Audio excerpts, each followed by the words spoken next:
Батыс Қазақстанда бұралқы иттер талаған 5 жасар қыз жансақтау бөлімінен шықты. Ақ халаттылардың сөзінше бүлдіршіннің өміріне қауіп төніп тұрған жоқ.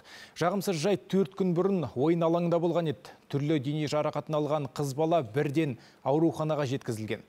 Тақырыпты тілші тарқатады.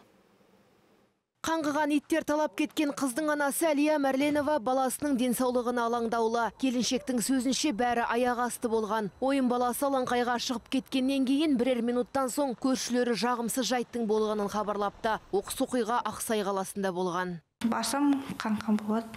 Неше сұрап едім, неше талат дедім, 2 талаптат деді. Скорая шақырттым, сосын скорая шақыртқаннан кейін милицияға келді. Дәрігерлердің сөзінше қыз бала ауруханаға түрлі дене және бас жарақатымен жеткізілген. Бүлдіршін алдымен жансақтау бөліміне жатқызылып, ақ халаттылар алғашқы хирургиялық көмек көрсетіпті. Микрохирургиялық ота жасалған болатын. Жараларын бәрін тігіп, қалпына келтірдік.